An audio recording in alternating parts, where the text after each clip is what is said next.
We are live. Hello. Hello and welcome to the This Is Not Therapy Hour. I am Brandon Tessers I'm Olivia Candosia. and I'm a licensed therapist, and Olivia is an intern therapist. But this is not therapy for very, very many reasons. This is just an open conversation between Olivia and I and all of you who are here. And we don't know you, but we're doing our best to come up with our ideas of who you might be and what you might be interested in and how we might be impacting you or what ideas we're getting across to you. But we have a chat here that you can participate in. You can write things, messages that we will see, and that informs our guesses about who you are and what you're interested in and what you're getting from us. So we invite you, maybe even encourage you to use it if you are able and willing, because it gives us more information. Plus, it's just fun to interact with people in that way. Mm-hmm. So I like the jokes. certainly, yeah. Yeah, this isn't therapy. One of the reasons for that is that it is public, as you know, because you're here watching this as a member of the public on the publicly available internet. So keep that in mind as you're writing things in chat, that other people can see these things. And if you write, it'll be under the username that you're logged in with, whether that's YouTube, Twitch, or Facebook. And you apparently won't see anything that people from one of the other sites write in the chat. If you're on Twitch and somebody on Facebook writes a comment, you won't see it on your end. So we try to read these things out so that everybody knows what we're responding to. Yeah, open conversation. We'll talk about what we talk about. You jump in when and where you want to. Don't worry about, we'll start by talking about whatever topic we're discussing. Don't worry about staying on topic or think that you need to wait for an opening. I give openings that I think are very large, that to me feels like an eternity, where I'm saying and now here's your opportunity to talk. And then after a certain amount of time, I'm like, okay, well, you obviously don't want to talk. And so I'll talk more so that you don't feel pressured to have to say something. Are you saying that to me or to them? I'm saying that to everybody. And what ends up happening is that what in my mind feels like I clearly gave you opportunity to talk, and you not taking that as your way of indicating that you'd rather not. So I'm not going to force you, and I'll say more stuff to prompt some response. To other people feels like you didn't even stop talking sometimes. This is true.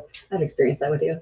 Which is why I actively instruct people, request, please interrupt me. Yeah, interrupting is a skill I'm learning from you. Yeah. Slowly. And you all out there too, don't wait for us. Just put what you want to put when you want to put it. Mm-hmm. See, I just was quiet for 1.2 seconds while taking a sip, and that felt to me like so much dead air. I rushed through taking a sip. Was there discomfort in that? I mean, I'm not gonna sit and take a long. I'm not while he does. See, that feels so long. But is there a problem with it? What are you feeling when it feels long? Anything? It's just weird. I guess I'm not feeling an emotion. It's more like a perception. Sure. That how boring. For people to sit there and just not hear anything for 2 seconds. Every second counts. I mean, something that happened. Oh, let me finish. Okay. Come on. We work at a private therapy practice called Effective Artistry. Our office is located in Northbrook, Illinois. We do individual, couple, and family therapy services for people in the state of Illinois. We also will be launching some groups very soon. Olivia is involved with at least one of those, and we'll give some more detailed information probably next week about at least the first of those that we'll be launching, which is very cool. It involves tarot cards. So we'll keep you all updated on that. We also work with a couple executive functioning coaches who can work with people anywhere in the world via the internet. I think that's it. I think that's the major stuff. I think you did great. What were you saying before? I was saying that when you use a tactic and it's successful, you're obviously more inclined to attempt to use that same tactic again in the future, right? Mm-hmm. So as me crying. Sure. I don't mean it in. So as an example, if I'm feeling really bad, I'm experiencing pain or discomfort or low energy or whatever, and then I go to the doctor and they say, oh, you've got this thing going on and here's some medicine, and I take that medicine and that thing gets better. Well, then the next time that I feel bad in some way, I'm more inclined to be Mhm. like, oh, well, I should go see the doctor because that's what happened last time and that's what worked last time. Mhm. And every time I do that, the go see the doctor becomes like a higher priority in my list of attempted solutions, right? Well, I'm a therapist and I'm going to say successful. I was going to say effective, but I guess that's like A given. harder to quantify. I believe that it is true and I get feedback and observe things that it's true, but that's harder to quantify. Successful can be interpreted through the lens of like financially or whatever. And I run my own practice and I do things that reasonably would be considered to be like something a successful therapist does. Well, the success in therapy comes through like talking to people, interacting with people in ways that contribute to or cause or whatever changes in people that are beneficial to them, or at least that they identify as being beneficial. So yeah, I talk a lot. Because I have years and years and years at this point of experience of people coming to me and talking to me about things that have been ruining their lives for decades, for their entire life. And then we talk about it and it gets better. Mm-hmm. And so every time that happens, of course, I'm more incentivized To talk. both intellectually and consciously, but also in like unconsidered response ways that when a problem occurs or when I see something that I would like to be different or somebody is saying that they're struggling or unhappy in some way, that I'm like, oh, let me talk to this person. You know, talking impacts people. I'm very aware of that. So I talk a lot. Mm-hmm. It's not just a personality thing. You know, I mean, I guess you could describe it as a personality thing because personality labels are names that we apply to observed patterns, not the reason for those patterns. So I guess you could say that, but yeah, I solve problems by thinking about them and talking about them. So I think and I talk a lot. I'm thinking about how I am trying to learn how to talk more. Yeah, what do you mean? I mean, like, I always thought I was such a listener, and perhaps I was and am, but I'm realizing that sometimes I wasn't listening when I like claimed to be listening. I don't know. I'm learning a lot, Brandon. I don't know what I'm saying right now, but I'm trying to learn how to just spit things out, even if they're not coherent. That's good to lower the bar of like just saying whatever Yeah. you're thinking rather than being like, no, that's not ready for prime time yet. So Yeah. like put out. And I've set that expectation for so long that like it has to be beautifully flourished and have the right language and vocabulary. Well, that makes sense. And that's secondary, right? Like when we say things, as with anything we do, like that's something that takes resources, right? Even just literally the calories that it takes to like move the muscles and whatever that it costs to say things and manipulate your breath and whatever. And like everything that humans do, it takes resources, and therefore we only do it if and when it seems like there's a reasonable chance that you'll get some valuable return on that expenditure. Mm-hmm. You don't do it for nothing, right? So what we're really trying to accomplish when we say things to other people, there's other things that like when we're by ourselves we can talk or saying, or there's other stuff involved in it. But when we're saying something to somebody, I'm trying to have some impact on that person. Mm-hmm. And so beautiful and flowery prose and whatever is a secondary thing. What we're really looking at is what can I say and how can I say it that will impact that person in the way that I want to impact them. And then that's where we go into like, well, how can I structure things? And if I say it like this, then that will, but it's really just about like, how do I impact people the way that I want to? It's not a bad thing. Everybody wants that by definition, but everybody has different points at which they cut it off and be like, I'm saying what I've come up with. Yeah. And I think we've talked a lot about this of like me judging myself, which ends up judging other people, and then I'm judging myself, all this whole cycle. And I think, hang on, there was a thought that this is connected to that in some way of like, I've judged people for saying things that I don't think are interesting. So like in return, I'm like judging the things that I'm thinking because maybe they're, I don't know. Yeah. Yeah. Well, I think that's a point I try to make to people a lot is that it's not actually possible to judge other people about things that you don't judge yourself about, and vice versa. You can't judge yourself about things that you don't judge other people about. The easiest example I have to make that point is if you believe that it is possible for a person to be a bad person, by the definition of what that thing is, you don't want to be one of those. Mm-hmm. So if it is possible for someone to be a bad person and you don't want to be a bad person, then some amount of your resources, some of your thinking, some of your attention is going to go towards like, am I being a bad person or not right now? Mm-hmm. Mm-hmm. And I'm not saying that's a terrible thing to do in any given context or whatever, but you're spending resources. So if you think that other people are bad people, that means that there is such a thing. And if there is such a Right. thing, you don't want to be it and you're going to be vigilant about it. Yeah. And we can sub out anything in there as long as what we're saying in judgment is like something that you wouldn't want to be true about yourself. Yeah. Narcissistic, selfish, an a-hole, like mean, whatever, all these things. Am I being narcissistic? Am I being lazy? Am I making excuses? Like anything that we can apply to other people, we apply to ourselves at least sometimes. I'm laughing at you not taking a sip because you still had more to say. Am I doing this like fake out thing? I'm about to take You're a really sip, faking and me then- out now, and That's now that I funny. know, it's funny. That's funny. Yeah, there's this. I've been talking about some of this stuff a lot, but especially like this morning for the past few hours. Different people are different. I feel like that's a pretty non-controversial thing to say, right? What that means is literally every person is different in some meaningful ways from literally every other person. Mhm. And saying that all of a sudden, like, still is relatively unobjectionable. But if we apply that to say, like, there's no such thing as a normal person, then all of a sudden people are like, no, most people are normal. Which is fine. It's useful. It can't be accurate, like literally speaking, but it can be useful to think that way.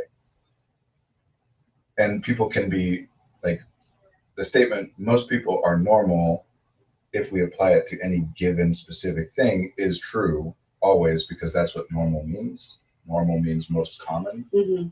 And I don't mean this as in, let me back up.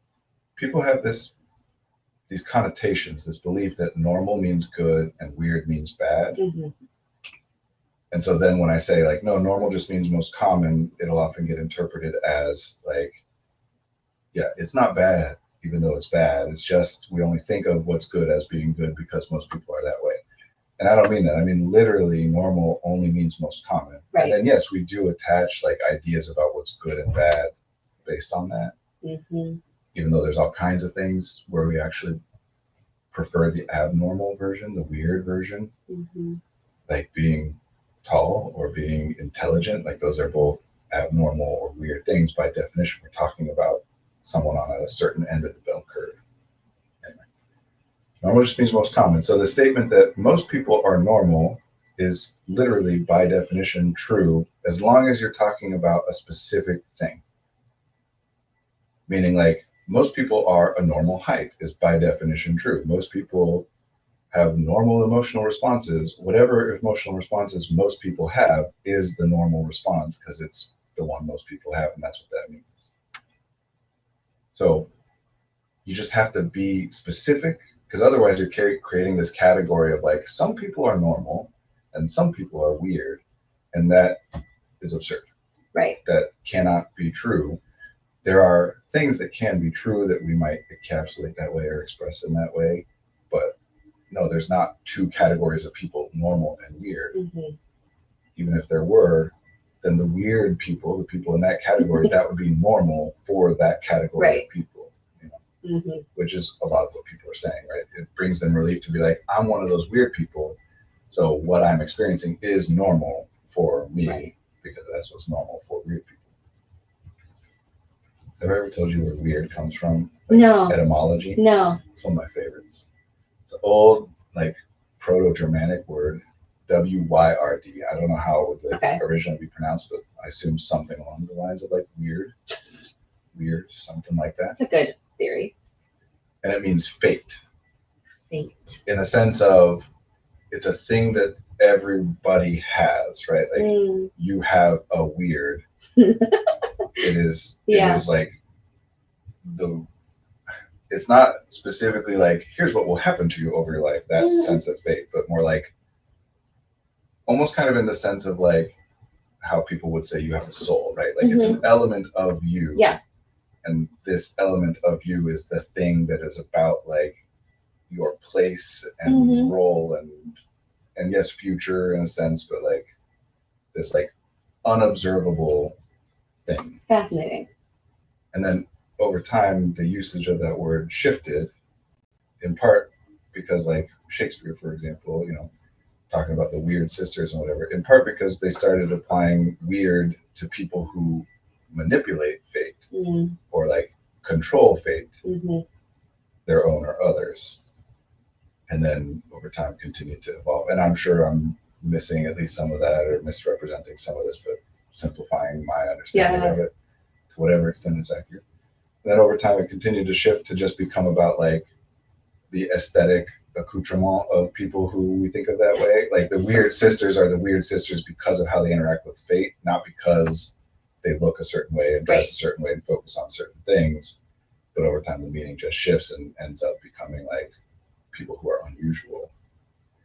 But in a sense, that still, you can connect that back to the original meaning, because what we're saying when we say someone is weird is somebody who is attempting at least to control their own fate. Hmm. By definition, if you're weird, you're going against the common idea of how things are meant to be done. Intentionally, unintentionally, whatever, you are doing something differently than the common understanding of how it should be done or what most people do or whatever. Mm-hmm. And by doing that, you are by definition like taking risks, stepping outside of the safety of the norm. We can call that like as an attempt to control your fate. Fascinating. Being unwilling to settle for trying to pretend that you are the same as everybody else. Man, I wish I could name my future kid Weird, spelled W-Y-R-D, but I think they'd get bullied a lot. Maybe. You never know how things might change. I mean, bullying is a very different thing these days than it used to be. Yeah, but if your name's Weird. I mean, there are a lot of people with very unusual names who are the popular kids. This is true. I feel like it's almost inevitable when you have a unique name that the fate is chosen for you almost. Like, I don't know. See, that's funny because that's like a fairly common belief, right? Uh-huh. You know, if nothing else, at least in humor, people will be like, if you name your kid that, you're basically requiring that they grow up to be an engineering professor or whatever. You know? But it does like get at some of what we've talked about where we tend to treat names of things as though that name of it is the reason it is what it is. Yeah. Like fire is a word that we use to represent a certain concept, right? And it has accurate and inaccurate applications. If I point at an elephant and say that's a fire, we could say, no, that's wrong. That's not accurate. Mm-hmm. So yes, we can, because fire is a symbol that the word fire is a symbol that means it's connected to a concept that meets certain criteria. So we're only supposed to use it to identify things that meet that criteria, right? Mm-hmm. So it's accurate or inaccurate. If I say that's a fire, it either is or it isn't based on how we decided that word applies. The fact that I call it a fire does nothing to it, right? You think that's the same for people? The fact that we call a person a certain thing? Well, in essence, yes. Mm-hmm. But there are some differences. But that's what I'm starting with. This point is like, whether I call it a fire or an elephant or whatever, it is what it is, and it's going to do what it does. Me calling it that has no impact on that. It does impact how I interact with the thing. Mm-hmm. If I think of it as a fire, then I'm accessing my information about what fire is, and it's hot and it's dangerous, and you got to be careful to not let it spread and whatever. And so I treat it that way. So there's some, we'll come back to that in a second. But that's just about how I interact with it. And if I inaccurately identify it, if I think that's a fire, but really it's an elephant, and I'm not going to touch it because it'll burn me, like that's just wrong. Mm-hmm. Being wrong in that way may or may not cause me a problem. You know, like if I try and dump water on the elephant, the elephant might like it, but it won't put it out in the way that I might think. Right. being wrong isn't always going to result in some actual problem occurring, but you're still wrong. So what you're saying about what we call people, what we name people impacting them, it impacts how other people think of and interact with them. And depending on what kind of names or labels we're talking about, it can also include that it changes how the person thinks about or interacts with or treats themselves. And so There's the ticket, way, Brandon. in that way, it impacts people only because of how it influences how people, including myself, interact with the thing. So if I say I am depressed, I think of myself in a certain way. I pay attention to certain things. I attempt certain things or prioritize different things. Other people do similarly, and that will impact me over time. And it could be theoretically that some of that stuff contributes back to the initial criteria that allows me to be defined as being depressed. But it can never be the initial reason. Yeah, that makes sense. So like, yes, if all of a sudden I started calling you by a different name, that would be unusual and it would change how you're like responding to me and how you feel and how you think. But however you end up feeling and thinking and whatever because of that can't be the reason that I called you that. Sure. Just sequentially. Yeah. You have ADHD. You qualify for a diagnosis of ADHD because you experience the symptomatic diagnostic criteria of ADHD. So we apply the name to your experience. Those symptoms don't happen because you have ADHD. Right.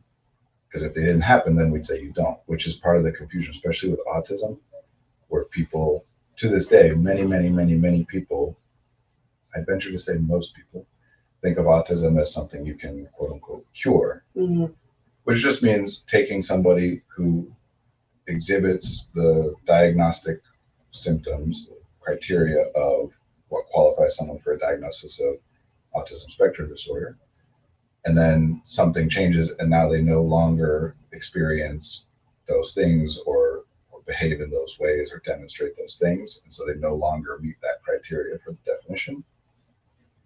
But the diagnosis in the first place had nothing to do with why someone was experiencing those things. It's just a label that identifies that they do. And the fact that they no longer experience those things has nothing to do with why they no longer experience those things. It's just that they don't.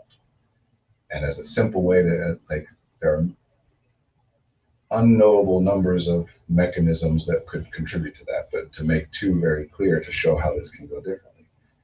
Well, all diagnostic criteria for all disorders are either something that I self-report, like I tell you about something I'm thinking or feeling, something I'm experiencing in my internal subjective experience, and I report that to you, or about observing a person's behavior, because nobody outside of me has any idea what's going on in here except for what I tell them.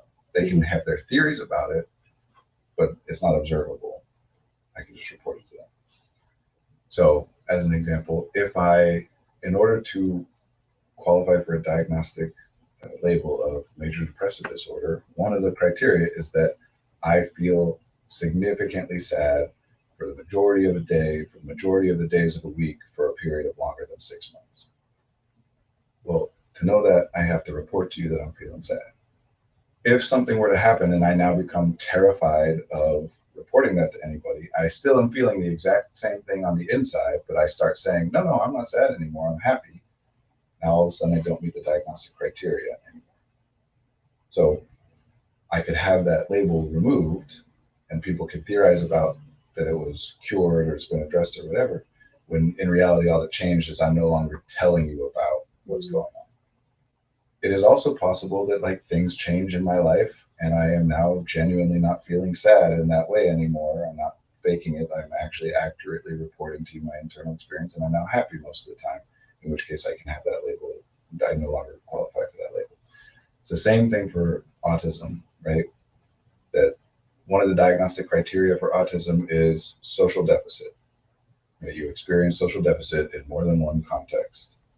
Well, what if, as is true for many people who are autistic, what if there are certain social contexts in which I navigate that context fluently, both my own experience is enjoyable and everybody else's observation of me is there's no deficit there, right? What if there are some contexts where I do that and then many contexts where I don't? And both I and others would say there's a social deficit. What if my life changes in such a way that I'm no longer exposed to these environments and I'm now only interacting in the ones that never were a problem for me in the beginning?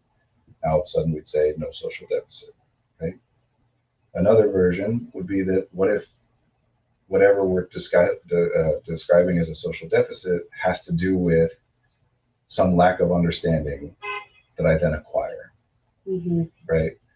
I've always been so curious about that piece of the diagnosis of the social deficits. This is like very interesting to me. Well, one like brief way of framing this that's relatively common, I mean, among certain circles that people say is that the diagnostic criteria for autism spectrum disorder is a description of what an autistic person experiences when they are in distress. When an autistic person is not in distress, like another one of the criteria is what we colloquially refer to as meltdowns, autistic meltdowns, that you experience things like that at a certain frequency. I don't want to misquote it. I believe it's 3 times a week off the top of my head, but I'm not sure about that. Well, you only experience meltdowns in response to distress. It's a way of responding to distress that we could argue is unique to autistic people or not or whatever, but either way, it's definitely you're experiencing that in response to distress.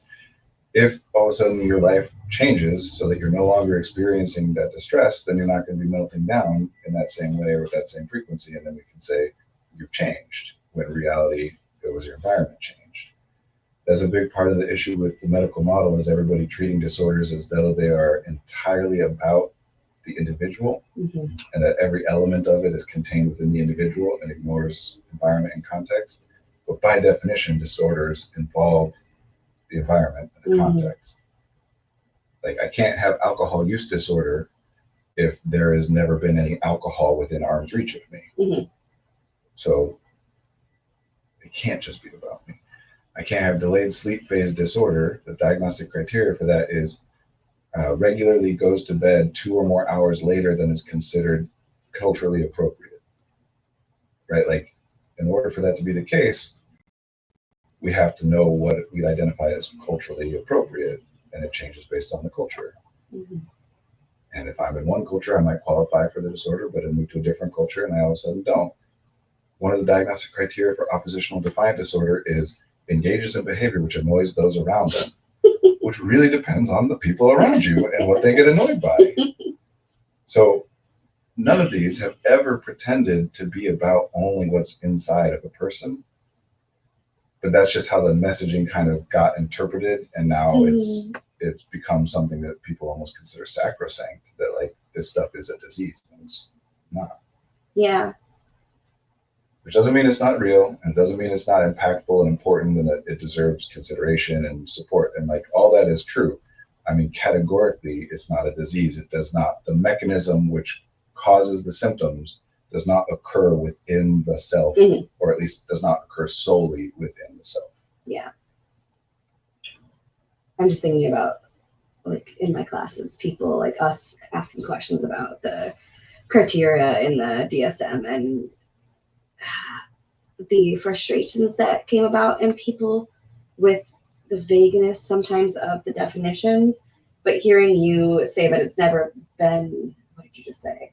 Hiding that is like really helpful. Like, yeah, they're not saying it's all think, ask questions. I don't know, like. The DSM is a very useful tool for what it is for.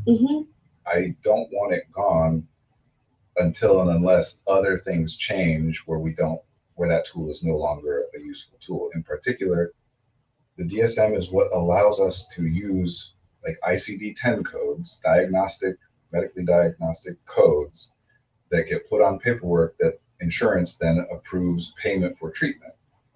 If we take away the DSM, then insurance goes back to being like, this is not an issue that's of any concern of ours. You just got to figure it out on your own. So yeah, that's great.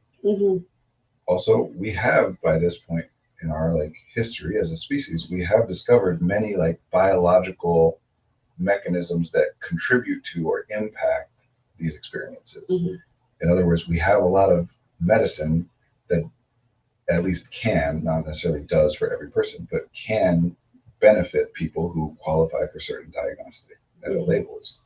And so it's useful for us to be able to utilize the medical system for that kind of a thing. Because what we do, what therapists do, is not medicine. It never has been, it never will be. A lot of people, including most therapists, want it to be, because this is going to sound ridiculous, but because medicine is so much simpler than what we're actually doing. That doesn't mean easier. It's not easier. I think they're both very, very difficult things, but simpler. Medicine is, I gather data about symptoms and conditions and whatever, factors, environmental and otherwise. I gather data, I postulate a theory about what might be the cause of those symptoms. And then I can run tests, diagnostic tests, where I can observe and prove or disprove my theory. Either, yes, I was right, you are diabetic, or nope, your insulin levels and blood sugar and everything seems fine, so it must be something else. And we come up with a different thing and test that. And we just keep going until we test something that says, yep, this is what it is. Or we stop at any point and be like, you know what, this is just one of those things that we don't really know or understand, and it's just is what it is. And it'll probably be fine. Or maybe it's not fine, but we still don't know what it is, and there's nothing we can do about whatever. Once we have identified what it is, if we go through that process, then what we do about it next is a checklist of things. If it's this, do this. Hopefully that works. If it doesn't, do this. If it doesn't, do this. The trick in being I was making a face, but therapy is not that. It's not that at all. No. The difficulty involved in being a medical doctor is that there is so much information about medicine and biology and health and whatever, that for any person to have any grasp on even any meaningful chunk of that information requires an excessive amount of training and experience and learning. And it is a very academic approach, because so much of it is individual doctors are not doing the research to discover what mechanism causes which symptoms and what interventions can impact that mechanism such that things get better. Researchers are doing that. Those researchers are also doctors. But then the practitioner doctors are then, their job is to learn about and be aware of all of that stuff so that they can then apply it. And people, including most therapists, I would say, want to treat therapy the same way. That there are theorists and researchers out there who are discovering all these mechanisms behind symptomatic experiences, and then saying this is the treatment, discovering interventions that impact those mechanisms such that the symptoms are resolved. Selecting highly effective treatments. Right. And that our job as the practitioners then is to be aware of all of that information, so that when someone comes and says, this is what I'm experiencing, we're like, okay, I think this is what it is. And if that's what it is, here's the intervention that we do, and that's supposed to help. But that's not what we do. Many therapists do approach it that way. I would venture to say most therapists in our culture do approach it that way. There's lots of reasons for that. And that's not a inherently bad or unhelpful thing. There's so much benefit to be had by people. People have and do benefit from that approach. But we are not doctors, and this is not medicine, because the part that's missing for us, medicine is, here are your symptoms. Here's my theory about what's causing them. Then I can test and find out if my theory is correct or not, and then give a recommendation for intervention. And I can see how the intervention is impacting things, not just by monitoring the symptoms anymore, but also that test showed us something. And we can now just keep checking that thing, so that even as your symptoms change, which is, your symptoms is still an important part of tracking things, but we can actually look at the actual mechanism. That's the part that doesn't exist in therapy. The symptoms, yes, you have symptoms. Our theory about what might be going on, yep, we can have theories about what might be going on. Testing whether our theory is accurate or not is not a thing we can do. Not in the sense of we can just look and see, is this what's happening, yes or no? So while we still effectively are doing here, we're going to try this and see how that goes, and if not, let's try this and see how that goes. The only thing we can monitor is a person's symptomatic experience. And we have no way. If you go to 3 different doctors saying that you have fever and a sore throat and stomach ache, Like you could get 3 different explanations, but you can run 3 different tests, and one of those gets proven to be correct and the other 2 are wrong. Mm-hmm. You go to 3 different therapists and say, I'm sad all the time and I've had significant sleep disruptions and whatever. And you can get 3 different theories, and we cannot do anything to say this is the correct one and the other 2 are incorrect. I like to make the point by telling people that if we did medicine the way that we do therapy, you would go to your doctor and say, I've been really nauseous and I've had a fever and I'm really fatigued. And they'd say, oh, you have fatigue, tummy hurt, fever syndrome or disorder or whatever. So this is what we do next. Not like, here's what I think is causing that. Fascinating. Anyway, DSM is a very useful tool, but all tools become really harmful when people try to use them for things that they're not meant to be used for. Mm-hmm. Hammer's a great tool. If you try to cut a piece of wood in half with a hammer, you're going to hurt yourself and ruin the wood and not accomplish much of anything. So people are just trying to use the DSM for things that it's not meant to be used for, including professionals, like including psychiatrists. Not all, I'm saying. It's not the entire field, but there are individuals even whose whole job is to research things and know about stuff who still misapply these things. Mm-hmm.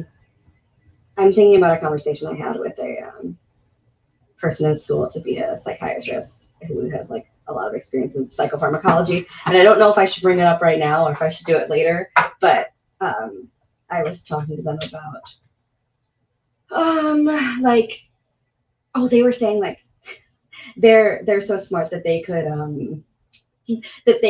lie and get the results they needed to get the medicine they needed for a disorder, even if they didn't have it, like ADHD. And I was like, well, I feel like you might present the symptoms, but your psychiatrist might say like, no, it's not actually ADHD, or, like kind of a conversation we were having last week together. And he was like, oh, I've done that too before, because it wasn't ADHD. And I was like, oh my gosh, I don't have time to engage in this conversation. But once again, if you meet the diagnostic criteria for ADHD, you qualify. Hello. You qualify for a diagnosis. Somebody said hi. Hi. You qualify for a diagnosis of ADHD because the label is a label that describes just all it states is that this person experiences these things. It doesn't say anything about why they experience these things, just that they do. If you do, then you qualify for a diagnosis.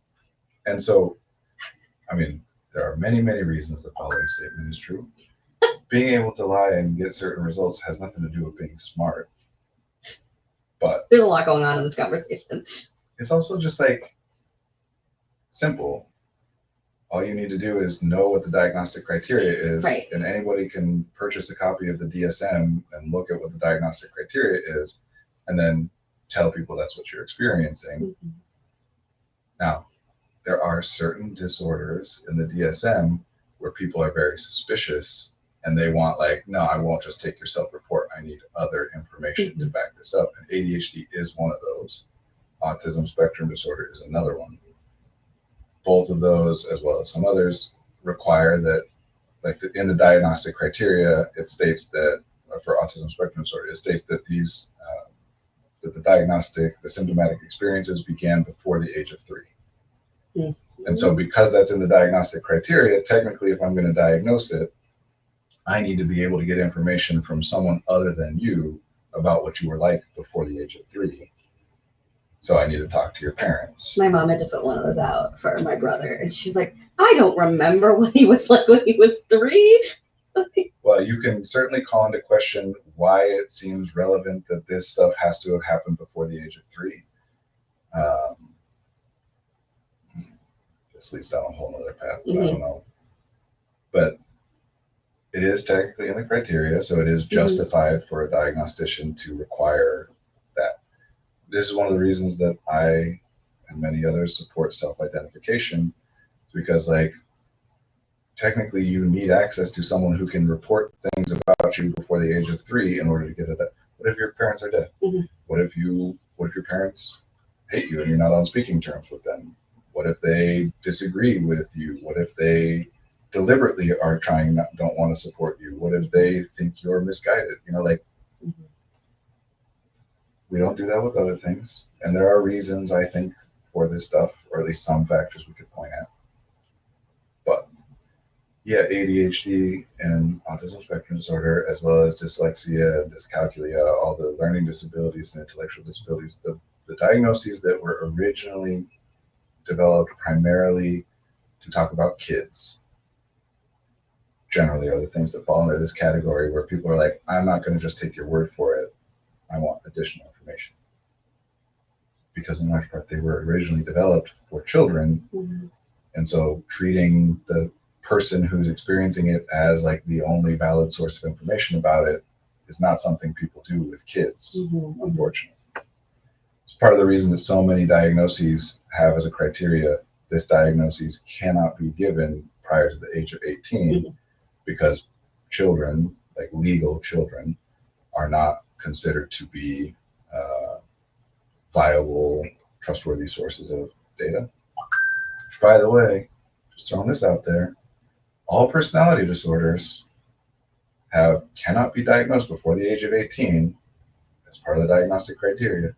If you were diagnosed with bipolar disorder before the age of 18, you, by definition, did not meet those criteria, and the person who diagnosed you did not do it properly. It's very clear as day. I'm sorry, I said bipolar. I meant borderline personality disorder. Although I believe bipolar is also an 18 and over one, but I'm not sure Not about sure. that. BNP. I could see where you're headed. Yeah.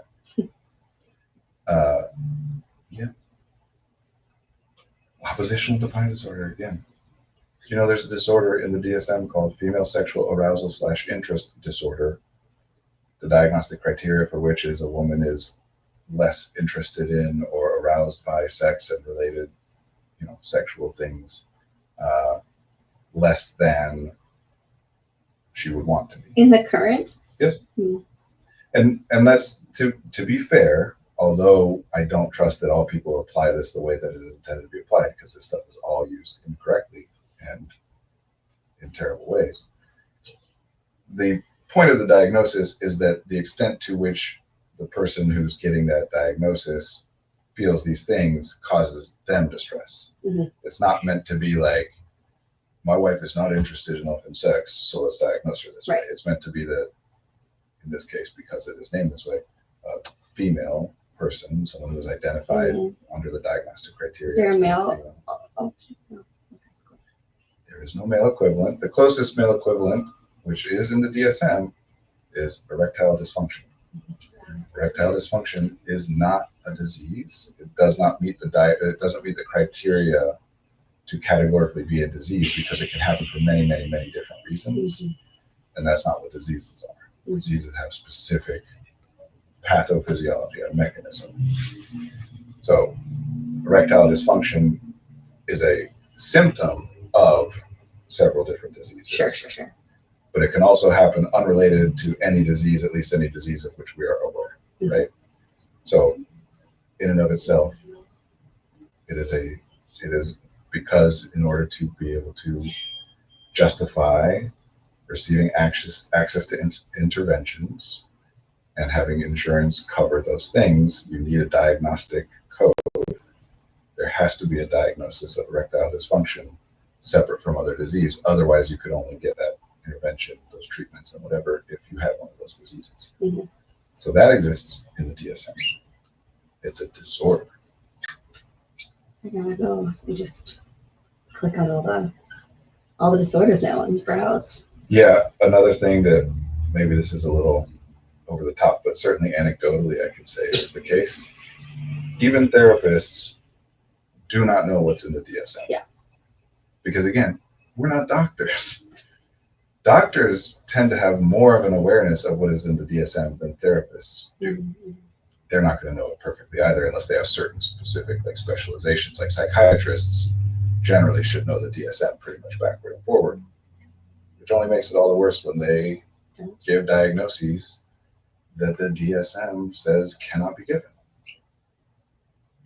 The DSM says that while there might be certain correlations with the symptoms of ADHD, like meeting the diagnostic criteria of ADHD, while there might be certain correlations between those things and certain performances on certain tests of cognitive and memory function, that those things, those tests are not and have not been constructed to be sensitive enough and valid enough to be used as diagnostic indices. Meaning the DSM says you cannot use tests about cognition, memory, any of these things. You cannot use those things to diagnose or rule out ADHD. But everybody does. Like, it's not even called into question. That is the standard protocol, even though the DSM, which is the only thing that says that ADHD exists, Right. says this thing we're defining as ADHD cannot be detected by these tests. And then everybody does it anyway. Is there anybody that can, like, I don't know if regulate is the right word, like someone who can, like, check, like, I don't know what the word is, to almost fact check or, like, to ensure that the diagnosis is correct, or I don't know what you mean. Like, if you're diagnosed a certain way, is there someone who can say, like, that was right or that was wrong? Yeah, or like someone can be like, you cannot do this because they are not 18 years old. Like a gatekeeper, other diagnosticians. But that's it. The ability to apply diagnostic labels is an ability that is regulated by law. You have to have certain licenses to have the ability to officially apply these things. Like, your buddy can't just say that you qualify for whatever and insurance takes it seriously. You or your friends can say that you qualify for whatever, sure. But the point of the diagnosis is that the medical system, including insurance, then responds in a certain way. And there are legal qualifications, licenses, which are legal. You have to go through legal processes to get licenses that allow you to be able to do that or not. So it's another diagnostician. And here's one of the funny things. There's a fallacy called the Texas sharpshooter fallacy. Okay. It's named after the example that's used to illustrate the fallacy, which is a Texan man goes outside of his barn with his gun, takes a bunch of shots at the side of the barn, and then afterwards walks up and looks for the densest cluster of bullet holes and paints a target there. So Texas sharpshooter fallacy means we are observing something that has occurred, and then based on what it has occurred, we are then saying that we know, like, we could have predicted or we could make it happen or whatever, right?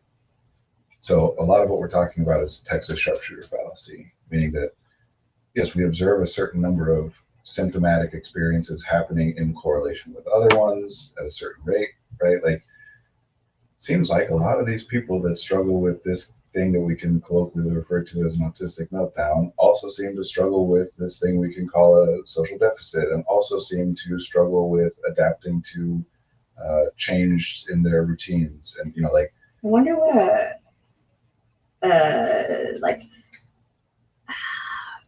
what the criteria would be for an autism diagnosis if it was, like, not talking about distress, like what that would look like. Oh. There are not many people asking that question, as far as I'm aware, but some. And I certainly am one of those and have my own theories, like anybody does. But I mean, effectively, a lot of what you'll see in people talking, like in online communities and whatever, about being autistic, a lot of traits, same with ADHD, a lot of these things that are associated with, like, ADHD people, like, those are all some version of people exploring, like, what else is going on here, what else could be associated with these things or causing these things, or what would the experience be like. Like, a lot of people will talk about, this is only a disability because of how our society is structured, which is a valid way to discuss things. But then the next question is, well, if society was structured in some different way, then what would it be? This really gets at the question of, are we talking about some, like, categorical or fundamental difference in an individual that we could in some way separate out from the context of their life and the environment in which they find themselves? And the true answer to that is no. Not that it can't be true, but that we could never identify it. How would we? You cannot evaluate people independent of the actual context of their lives.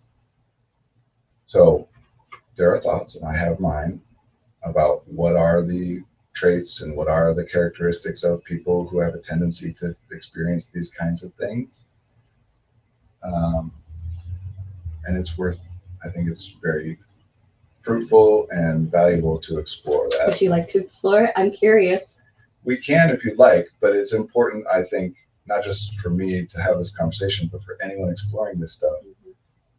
I think it's very important to recognize these are things that cannot be known.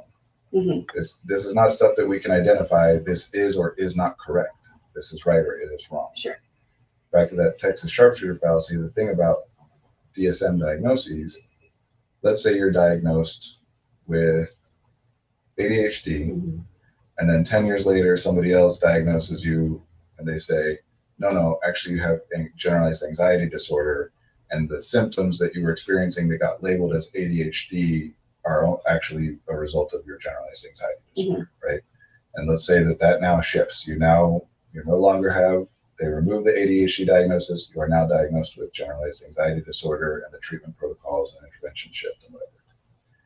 And the new stuff works better than the old stuff for you. In that case, what we would say is you were misdiagnosed. Mm-hmm. Not that that means anything fundamental about what ADHD is and how it interacts with anxiety, but just that in your particular case, that diagnostician made a mistake. Mm-hmm. Vice versa, and this one happens a lot more commonly these days, you can go your whole life without a diagnosis, and then later on, it's realized that you qualify for one and you get diagnosed as having ADHD. And in that case, does that mean you didn't have it before? No, you were just undiagnosed. Mm-hmm. You always had it, you were just undiagnosed. If you had the diagnosis and then they take it away later, again, that was just misdiagnosed. You never had it, they just thought you did. And none of that is a relevant way of thinking about this stuff that we're talking about. It's just people trying to fit a square peg into a round hole.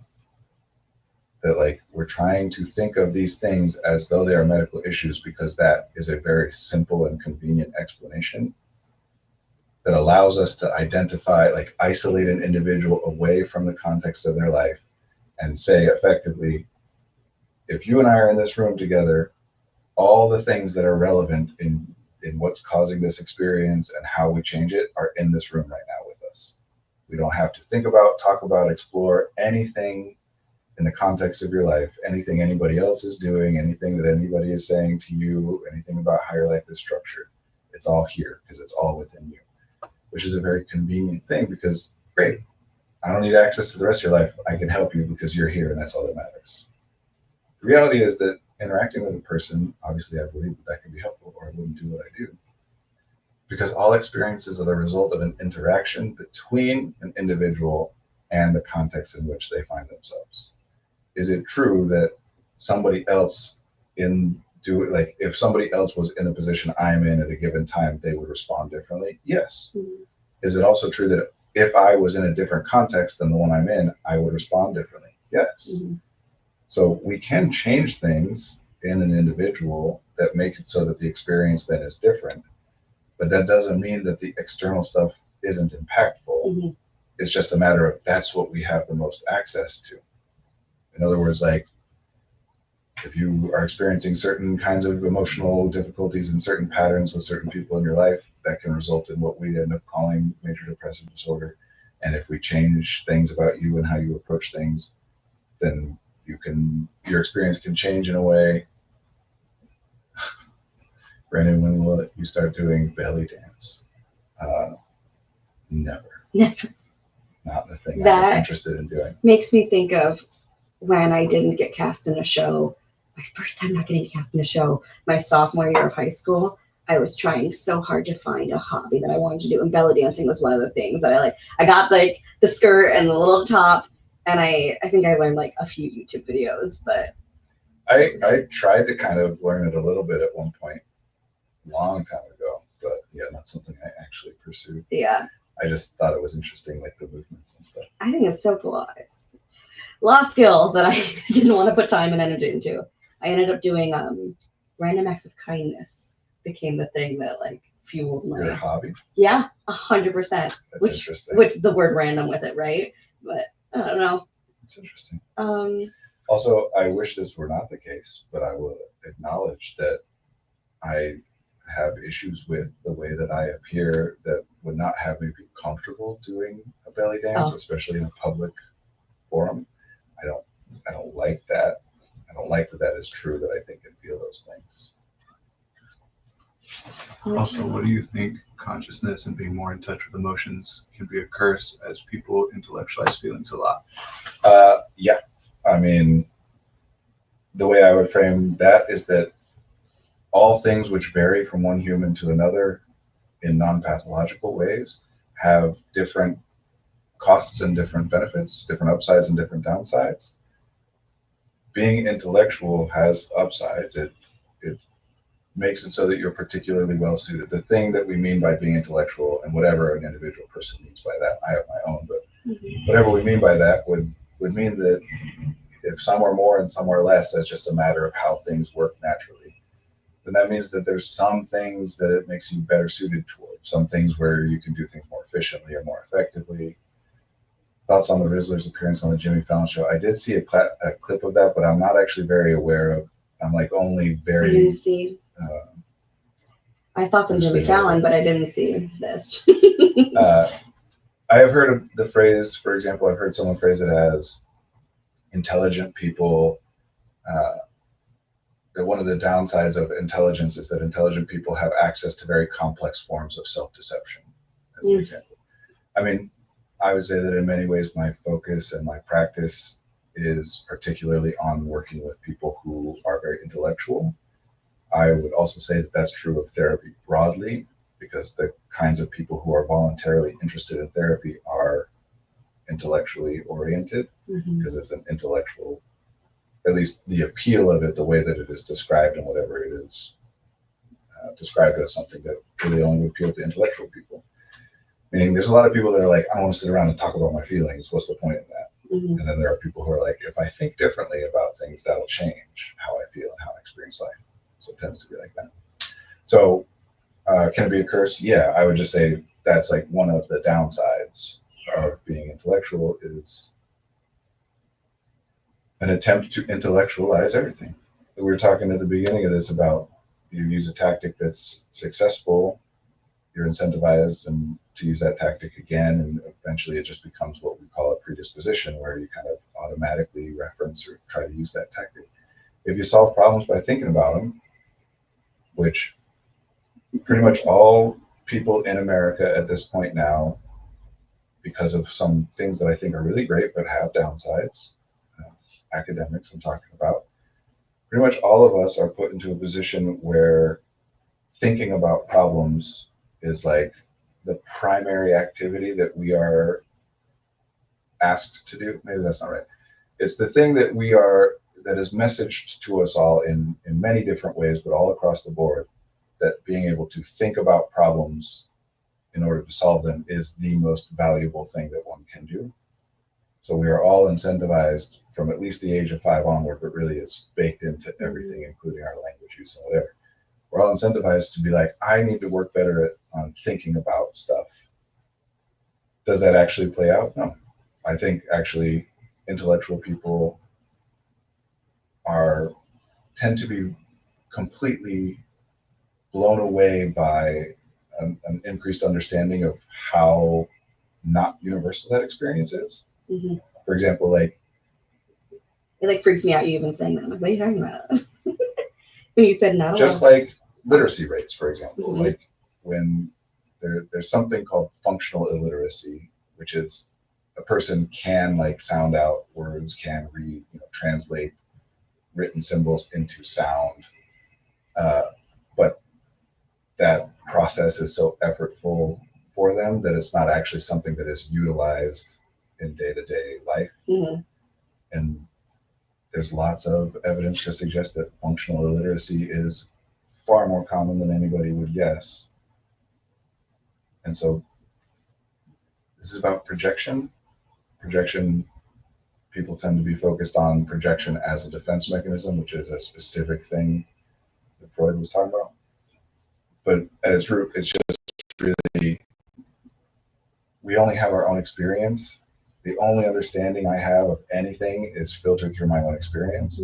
So I'm going to assume, all of us assume, that everybody else is exactly the same as we are, except for the specific ways in which we know that they are not. So I don't actually think everyone is the same as me. There's lots of stuff I know about how they're different. But if there's something about me that I have never been exposed to information, never been given reason to understand that other people are different in that way, then I'm going to operate as though that's true for everybody. Someone was telling me about a friend that they have that doesn't experience having an internal monologue. I was wondering. And I was like, is that a thing? Is that actually, or am I just, because I have one? It is, Uh-huh. because people say that it is, and how would we know any different? I don't know. It's self-report. Makes me However- anxious. However, here's the important question. What do we mean by internal monologue? And are we sure that we're really talking about people having different experiences? Are we sure that we're not talking about people defining that phrase in different ways? Sure. Because based on what I think of an internal monologue as being, based on my definition, nobody could identify that they don't experience one unless they had one. In other words, you have to have an awareness of your own internal experience to be able to say anything Right. about your own internal experience. Mhm. To say I do or don't have The awareness comes first. Is that right, like how would you know? Right. But that's what I am interpreting that to mean. What other people interpret that to mean, a very common interpretation, is that it is literally like a running, you hear your own voice saying things in your head constantly throughout the day. That's a very, especially when people are talking about having or not having one, people will often, this is an actual phrase. Like I read an article not too long ago where someone was saying, I didn't even realize that internal monologues were a thing until my husband told me that he had one, and I was baffled by it. An actual sentence from that, I'm not quoting exactly, For sure, but paraphrasing, was something like, I had never thought that that's how people, like, you're talking about your thoughts, right? Yeah, So by yeah. my definition of internal monologue, yes, everyone is aware of their own thoughts. That's what thinking is. Yeah. By my definition of it, what we're talking about, if we would talk about that, is something there's a thought experiment of the philosophical zombie, the P zombie. Okay. Thought experiment is, imagine that there was a person who, to all outward observance, Mhm. was exactly like every other person, but they had no internal experience, no subjective internal experience, no awareness of thoughts or emotions, nothing happening on the inside. But from the outside, they appeared the exact same as everybody else. Mhm. The point of that thought experiment is the fact that you can imagine that shows that, like, there's something about internal experience versus behavior that we, like, if it is theoretically possible for someone to not have an internal experience and yet still in some way behave like other humans, then that says something about behavior versus. Well, it's funny because then this friend was like, you know what? And I kind of believe it because my friend is very much like this all the time. I'm like, ah. And I was like, okay. Right. So there are not, to my knowledge, philosophical zombies. There are not people, to my understanding, Yeah. who do not have a subjective internal experience. Whether people apply the phrase internal monologue to what their subjective internal experience is, or certain elements of what do or don't happen within it Mhm. and how they observe it, is a separate question. What was the separate question? Sorry, I missed it. Then do people have a subjective Do internal? people? Again, if I have no awareness of my own internal space, how can I say what does or does not happen in that space? Mm-hmm. It's like, Right. if I were to say, like, I have a car in my garage and there's a garage in your house, but you've never gone in it, how would you be able to say that there is or is not a car in there? Right. So yes, everyone is aware of the thoughts they are having to some extent and in some way. Is that different from one person to the next? Probably. Yeah. I mean, like, yeah. Almost definitely it is unique. Each person is different. But all this stuff is mediated through language. And Yeah. nobody paid. That's the problem we're talking about. People are acting like an internal monologue is an observable, definable thing rather than just a sign, those words being a sign, a symbol that we are using to try to point at something. Okay, so let's go to the I'm tired of the internal monologue thing. Now I'm thinking about, can you actually visualize an image in your head? People have that Aphantasia. aphantasia. Yeah, that concept Alexithymia also falls into this. drives me nuts. Why? Why? Because I'm like, I can't see anything. I feel very like, I don't know what the fuck these people are talking about. So again, people are giving self-report, Yeah. and we don't know. I only know what's in my internal experience. You know yours. Everybody knows their own. So I can't say it's any different than what they're The saying. way you said aphantasia. It's just Because I have some problems with the way these concepts are utilized. Yeah. They reinforce the deficiency model. Yes. The idea that a person either is or is not capable of a thing by the very nature, the fundamental nature of the person. Yeah. As opposed to we all just are shaped by having different things happen and responding to those different things in different ways. B, it reinforces this idea that these things are empirically observable things Mhm. that do exist and can be observed or observed. to they not give be you the there. model of what the apple could look like in your head. Right. So here's some limitations of language. By definition, nobody sees anything in their mind because seeing something is what we're talking about involves visual data, visual sensory data. So with no visual sensory data, no one is seeing anything in their mind. Now, perception has multiple components. Like, why does this stuff make me so scared? Because you're a very intellectually oriented person. So you prioritize thoughts in a way that overrides your experience of reality, which most people do, right? Like all people do. Uh-huh. If I think that that ottoman is poisonous, I'm going to behave in a very particular kind of a way around it. If I don't think it's poisonous, then I will behave in a different way around it. Our thoughts dictate what we do and what we think and what we feel to some extent. There's so much of what we do where our conscious thoughts are not involved. And a lot of that is still dictated by or gated through like what are often referred to as beliefs, which is stuff that like we did acquire via conscious thought at some point, and then in some way got encoded or now like impacts the things we do and think and feel without requiring conscious thought. Yeah. But it wouldn't have happened if we hadn't gotten some conscious thought. Yeah, but I feel like you've introduced a lot of new concepts to me, and they don't all make me like hyperventilate or like get like these, or at least I'm not aware of it. But things that like have to do with like the mind or the brain or the heartbeat, those are things that really. I don't know about the brain and the heartbeat. I don't know what you mean by those. Like if I think about a heart beating or like that it does it on its own, I like start to get like, oh my god, like there's something working in me that like I don't have. Oh, I see. Yeah. That's still about the mind and the thought and the whatever. Oh no. Yes. I've said the phrase to you before, the saying that the mind would rather be dead than wrong. So we have certain understandings, right? Certain thoughts, certain beliefs, values, you know, we can label them in different ways and categorize them differently. But there are things that either are or start as conscious thoughts that then either stop after they're, you know, once it's no longer a conscious thought that has no impact on you, or in some way does shape you, impact you, whatever impacts what happens next, right? Maybe even for the rest of your life. We come to these understandings, and the map is not the territory is another one of my phrases I'll say a lot. No thought is the same as the thing we are thinking about. Right. It's an at best useful but abstract representation of the thing, right?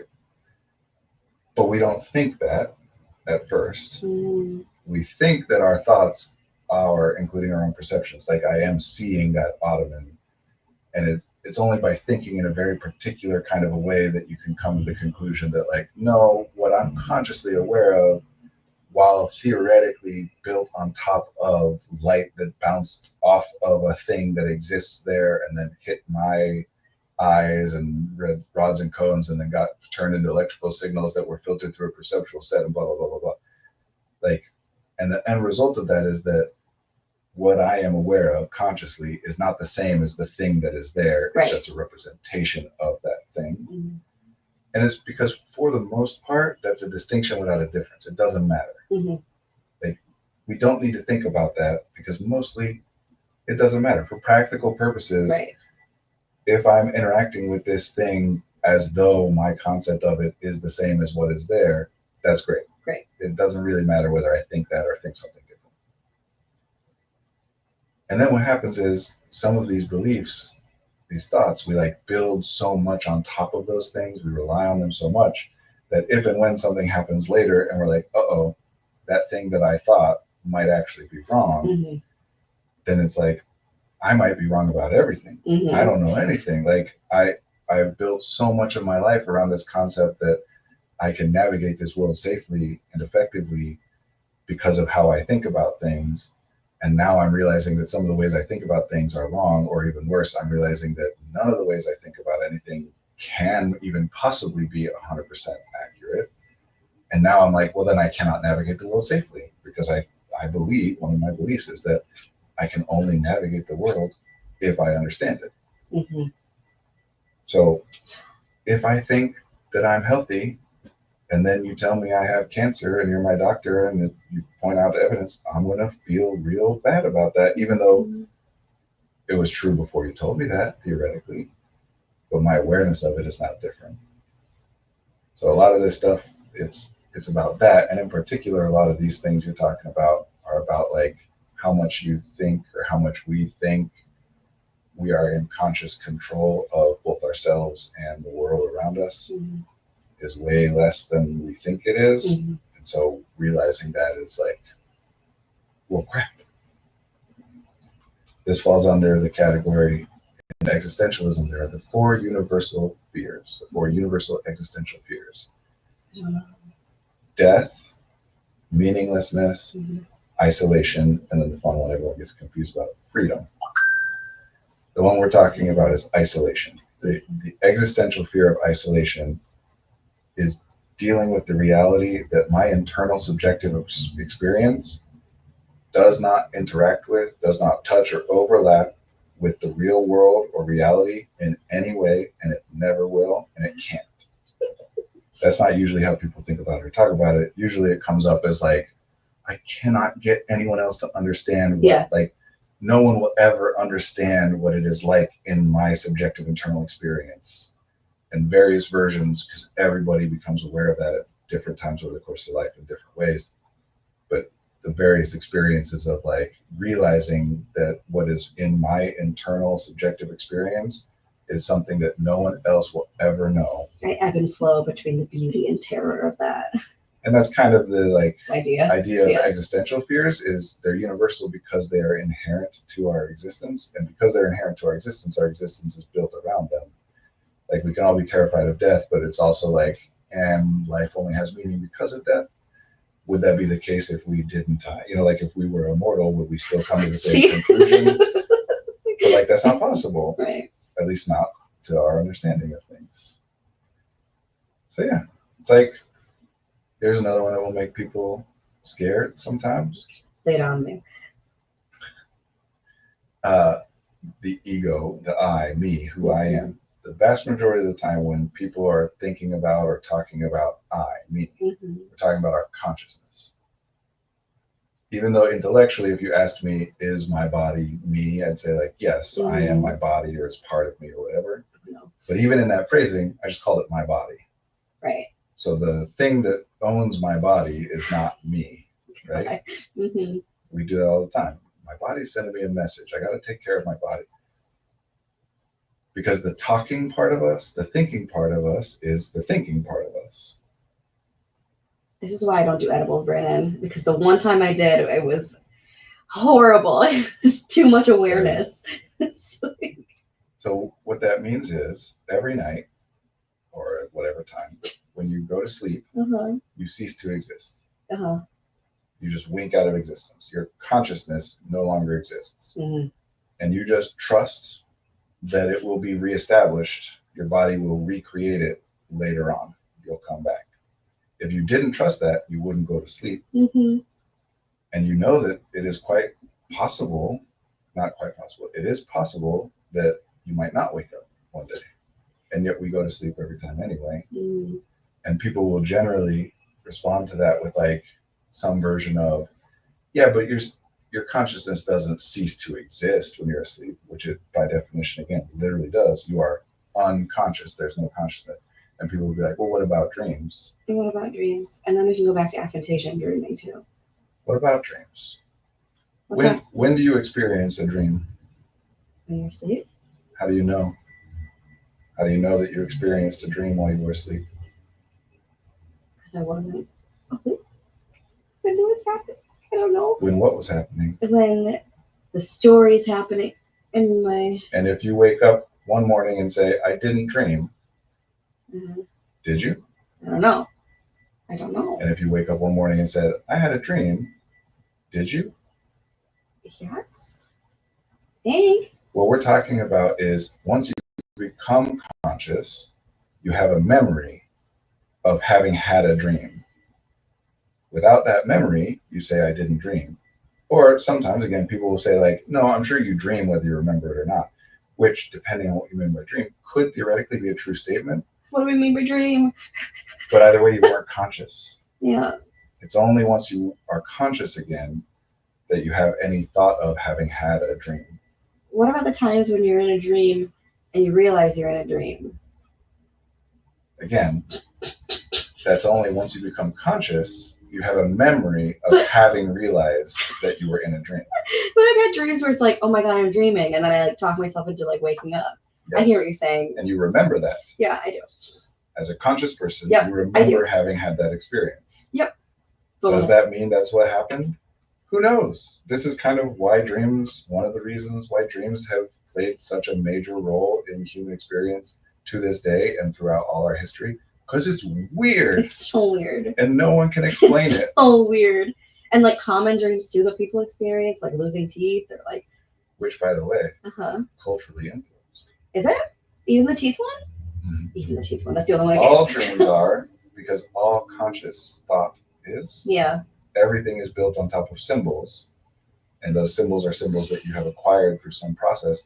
But a very simple way to explain this is there are polls, there's research done on like the most common nightmares out there, and you can break it up by country. You want to know what the most common nightmare in the United States is? School.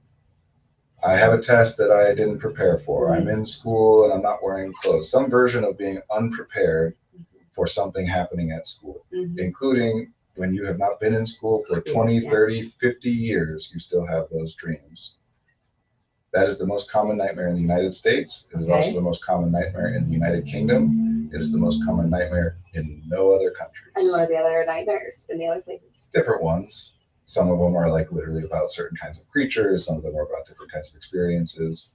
But it is culturally relevant because, of course, in order to have a nightmare about school, you have to have gone to a certain kind of school. Like, you have to have a concept of what school is. Right. It's like performance nightmares. Like, oh my God, I'm not Yes, memorized. the actor's nightmare. Yeah, it's real. That's a phrase that and a play. Not all actors. Oh, really? Yeah. Not all actors know it, but it is a commonly known phrase. The actor's nightmare, which refers to the nightmare of you have to go on stage or you're about to go on stage and you are not prepared. You didn't learn your lines. You forgot that this was even a thing you were supposed to be doing. So many dreams of that. Sometimes it's like, oh, that play that you did 20 years ago, we're putting it on again. And like, I don't remember that. And actually, I was going to say this off camera, but we could talk about on camera too. A very significant event for me about 10 days ago. I had that actor's nightmare because I still have that time to time, but it ended differently. Oh, yeah, which was like you very succeeded? meaningful for me. No, I got angry at the director for being like, you're expecting me to go on stage without having had any rehearsal. So funny. And I said, give me a script and I will read from the script on stage. And they're like, oh, okay, I don't have one or whatever. And I was furious. And then the director said that they would have like the crew print one out for me, and they were trying to print one out and they didn't. And I was angry at them, and it was specifically with Romeo and Juliet. And I was supposed to be playing, I don't even remember the name of the character, but the one that starts it off and sets the stage of like in Fair Verona, where we set our scene. think so, but maybe, I don't know. I did like a 6-person version of it, and our prince said it. So that's all I remember. Yeah, I'm not sure, but it was actually, so in the dream then, I was like, fine, screw it. You guys are not getting me a script. And I went out, because usually when I have the actor's nightmare, it ends before You the get on stage. performance, Yes. right? This time I actually went out on stage in front of a group of people, and I was like, in my mind, I didn't say this part out loud in the dream. In my mind, Which is I was even like, trippier. right? It's like, I know the gist of Romeo and Juliet. Like, I get what I'm supposed to be doing here. So am I going to say Shakespeare's words? No. But also, Shakespeare wouldn't have wanted me to say his words. Yeah. He was saying words that meant a certain thing in the context in which they were being said. Like, the point of those words is to set the stage. Right. And so I went out and then made up my own, just like explained it to people in a way that, like, when I woke up, I then continued thinking about, like, this is a much better way to set the scene That for is Romeo and so Juliet for a funny. modern audience. Yeah. And I can still say to some extent, Yeah. some of it, talking about, like, imagine that you are 16 and imagine that you have watched several of your friends die, literally bleed out on the pavement with their guts I want spilling Brandon out of Spark their notes. stomach. Uh-huh. This is your life. You're 16. You have watched friends die. You have watched your friends kill other people by ripping into their flesh until they bleed to death. You spend some part of your day every day training with the sword because you have every expectation that you will need to kill somebody before they kill you because of honor, not because of food, not because of safety, but because they said something that insults you or your family and you are required to kill them. Mm. And if you say something that insults them, they're going to try to kill you. You don't go to school. You don't prepare for tests. You don't learn about history. You learn how to kill people. That is your life. This is so impactful. Imagine in that context of being 16 and watching your friends die. Imagine what you might think and feel about your likelihood of living into old age. Imagine how that might impact the way that you fall in love, and the way that you conceptualize the very nature of love. Imagine how that might impact your willingness to wait, to delay. Imagine how that might impact what you think about what everybody is telling you is appropriate or inappropriate. Imagine that you have a 13-year-old daughter that you are sending out into the world at some point, and you are keeping her locked up until you cannot keep her locked up anymore, because you know that the most likely outcome for the rest of her life is that she will be physically abused and dominated by the person that you choose to marry her. And that's the best case scenario. Imagine raising a child that you have every expectation of hearing that they had their bowels spilled onto the street in the next 15 years, or that you will have to marry them off to someone and they will live a miserable life. How does that impact how you think about your children and how you interact with them? Enjoy the show. Lots of stuff like that. And yeah, I mean, thinking about it that way, it was like, that is way more impactful Yeah, than, like, that was very Fair powerful. Verona, where we set our scene or whatever, Right. because that audience had a different understanding of things. We now parent our children with the understanding that they will live into old age. Right. Does that always happen? Of course, there are exceptions, and no, it doesn't. But that's shocking to us. Yeah. This play was written and performed in a time where most children die. Yeah. Like, you know how people always talk about the life expectancy used to be 35 or whatever. Mm-hmm. That's not because most people died at the age of 35. It's because most people died before they turned 5. Yeah. Those of us who, like, survived past the age of 5 still lived till 60 and 70. But statistically, so many, I mean, it's literally, I don't know off the top of my head, and it depends on the time and the place and whatever. But sometimes as little as, like, 1 out of 5 children surviving past the age of 5. Damn. It's a very different context. I would like to see Romeo and Juliet like that instead of in space or, you know, Yeah. in the 1950s. So anyway, I had that dream, and that was very impactful for me because Yeah. it was like, even on some non-conscious level, I guess, I am now starting to think of myself as an expert. And, like, if you're telling me I'm unprepared, then I'm like, no, you messed up here. And if I don't know the lines, I can still be like, okay, let me get the point across to you in the way that I want to get it across to you. And it's going to be even better than what they were telling me to do anyway. Mm-hmm. When I have the school nightmares now, which I don't have as much anymore. Like, I don't know the last time I I've can't had remember it. the last time I had one. The example I'm about to give you could have been the last time, for all I remember. The last time I remember having the school nightmare, I was a professor. It was still the same thing of So like, funny. you know, it's the last day of classes Yeah. and it's the finals, and I totally forgot that I even had this class and I haven't been here all semester long. But I was the professor and I was supposed to have been teaching you all stuff. That's so I've never funny. been a professor in my life. Yeah. I'm gonna run to the restroom. You hold this down. I'll be back. Okay, I'll hold this down. Talk about some stuff. Okay, I was in Romeo and Juliet. Who'd you play? I played Juliet and Capulet. In the same performance. Yeah, it was a 6-person cast, a British. And it made my dreams come true because acting was acting was an interesting journey. This is very weird to be alone without Brandon. Acting definitely had an impact on how I viewed myself and if I could ever be an ingenue. And so getting Juliet was very meaningful to me. And the first performance we had for that show was at a women's correctional facility, which made me fall in love, or was one of the many reasons that I started falling in love with the idea of drama therapy. Because after we performed Romeo and Juliet, we worked with the women's theater troupe in the correctional facility, and we did like some theater games with them and talked about the play, and it was very beautiful and fun and a humanizing experience. And I don't know, I learned a lot about a lot of things. Yeah, this is so weird, and I'm acknowledging that I feel weird. I've never done a stream alone before, and that's okay. When I did Romeo and Juliet at that correctional facility, it was our first performance, and so I was very anxious, and I think I forgot like half the balcony speech, which is like a very important speech to give. And I just kind of like looked at my scene partner, and then I nodded at him, informing him that I had no idea what I was saying, and then we just moved on. Also a very cool play to perform in front of people who have potentially murdered out of a need for whatever, and just having those discussions was very neat.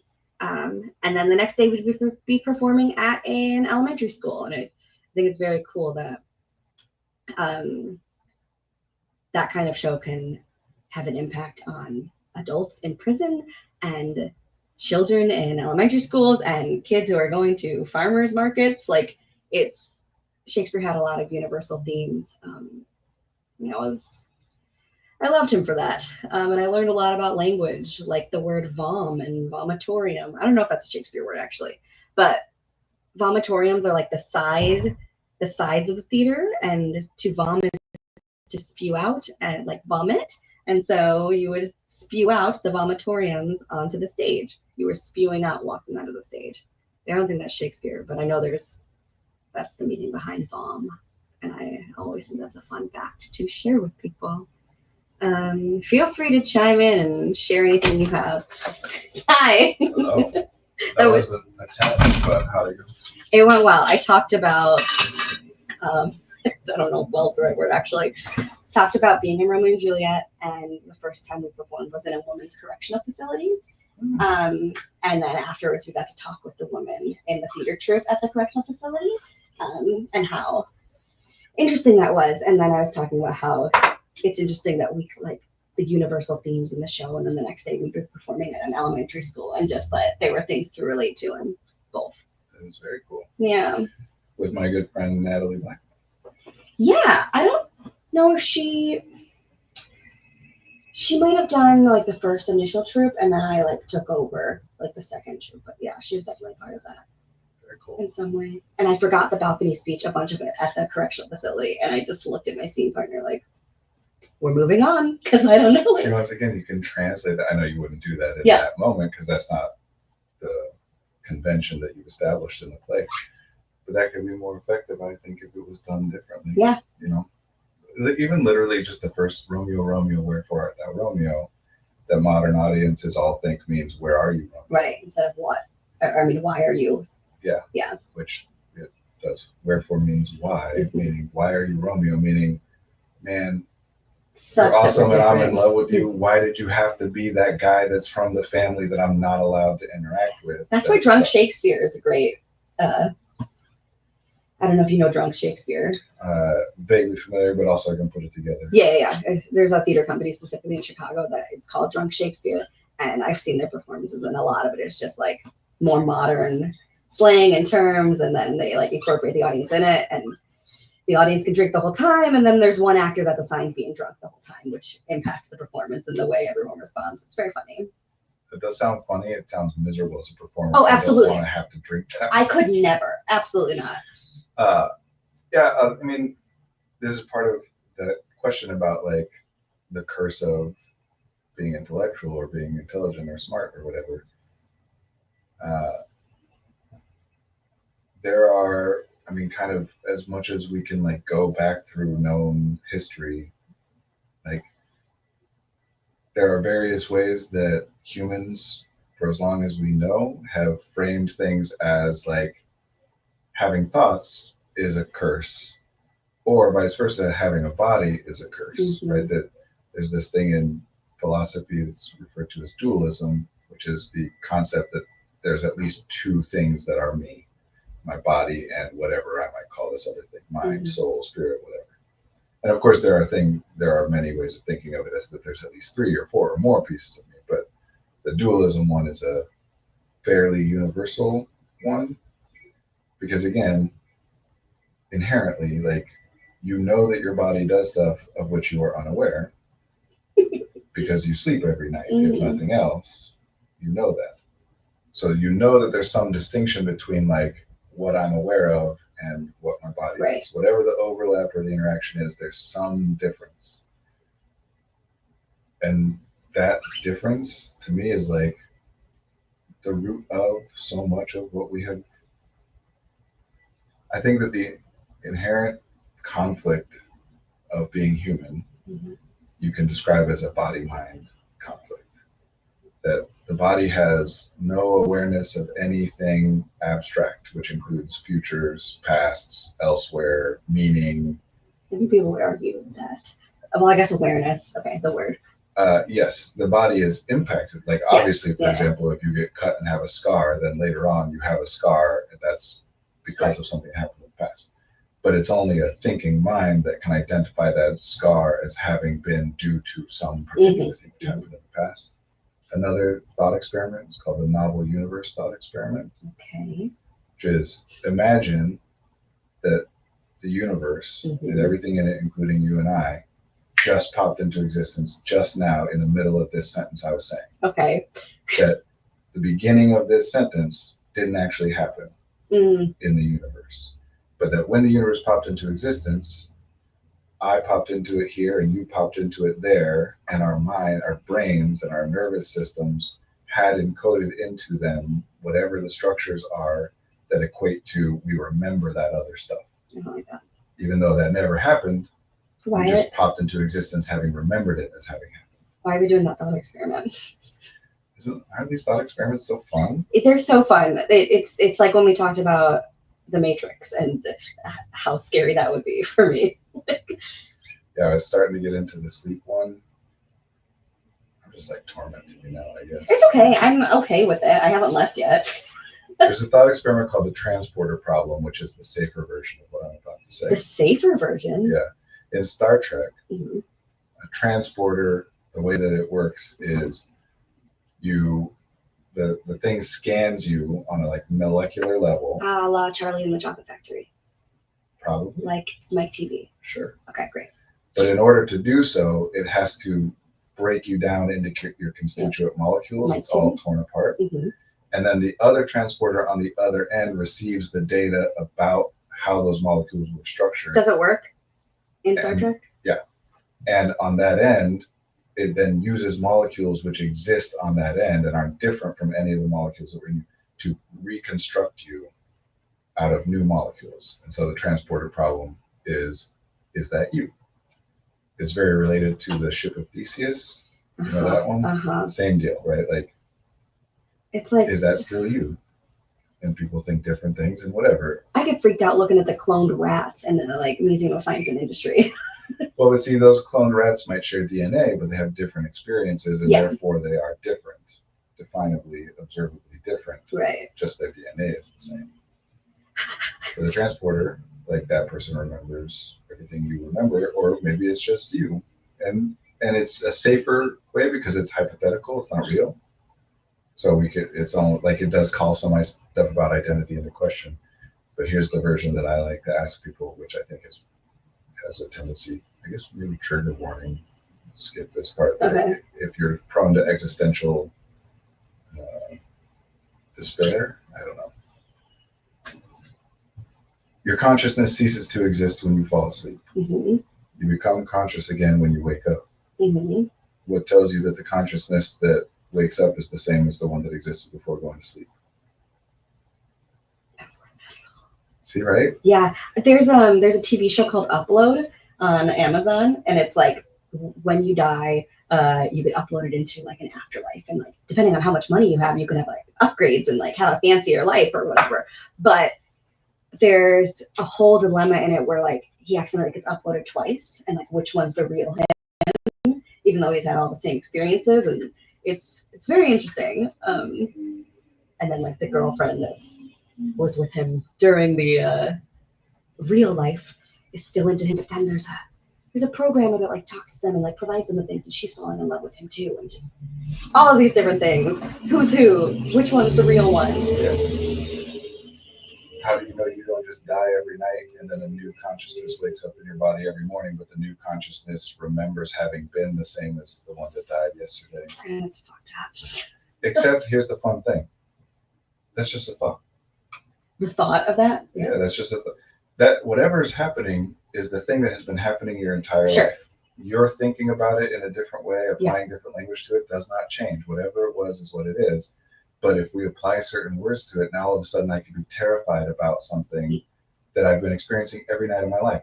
It feels all of a sudden like this might be different somehow. Right. Just because I'm thinking about it differently than I used to think about it. But whatever it is what it is. It's obviously safe in the way that it is safe. Right. If that's how it works, then there's no meaningful distinction between is it the same self or a new self, because it's what all humans have experienced from the dawn of humanity. So then by definition, in a sense, yes, that's still the same me, because that's the only thing any humans ever experienced, and that's what we mean by me. But if I want to freak you out, I can frame it that way, and I can point out, you think it's you, but don't you notice that when you wake up in the morning, you are thinking about different things than you were when you went to sleep at night? You're feeling differently than you were. See, it's only freaky like talking about it, but I know like when I go to bed at night, I'm not. Well, now I am, but like I'm not going to be. No, we actually rely on this. We use it all the time. We know, like, you know what? I just need to sleep on this. I'll feel different in the morning. Yeah. Like, Yeah. if it is this way of describing it is in any way useful or whatever, fine, whatever. It's something we know about. It is baked into how we navigate the world. All of these things only cause distress if you believe that it is possible for human thought and perception to accurately understand the world, the reality, Mm-hmm. and it is not, Mm-hmm. which is scary what are we because doing? you think it is. Yeah. And that's where the map is not the territory. Yeah. Is it useful to have a map? 100%.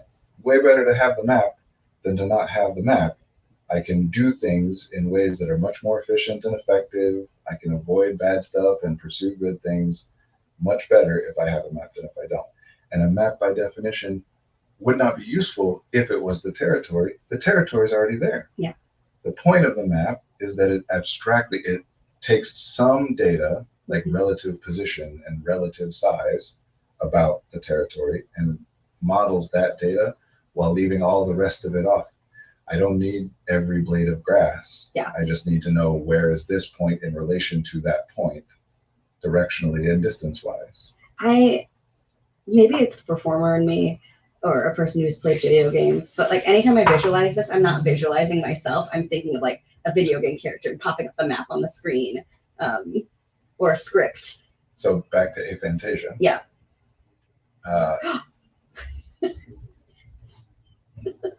Because you just said that you don't visualize the apple, right? Yeah.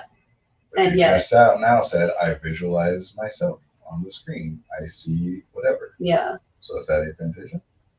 But, who knows? Exactly. There's a particular phenomenon that, to the best of my ability to understand, there are people who research this, and so maybe there's information to the contrary. But as far as I'm aware, it's a universal thing that all humans experience, where you have memories in the third person.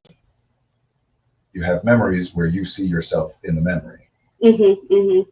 If I say, hey, picture a party that you were at one time, whatever party you select, it's quite likely that you are not seeing what you saw through your eyes when you were at that party, Yeah. but are actually seeing a Like bird's eye view sometimes. yeah, like an isometric view Yeah. or whatever. It is also, by the way, very possible that that is influenced by the fact that we all, in our modern culture now, view many things from that angle. That, like, if we lived lives where we didn't have 2D depictions of things, that we wouldn't then remember things in that way. I'm thinking about my dad said that he didn't dream in color until he got color TV. Interesting. Which I don't know. If That's that kind of that's relates. a thing that Yeah. has been said. Yeah. Same with people will talk about, like, the way they know that their second language becomes their, like, primary language is when they start to dream of a new language. And like I'm saying, right, I've had the actor's nightmare I don't know how many times, and the school nightmare how many times, but they changed recently. Mm-hmm. They change in some way, theoretically, we assume, we theorize, like, related to the experiences that we have and the memories that we encode physically and whatever. Dreams will never not be fascinating. To this day, everybody assumes that science just knows all kinds of stuff, whether I as an individual am aware of it or not, it is known, right? Mm-hmm. We don't know why we sleep. It is not known. We know at this point what happens when we sleep and when we don't sleep.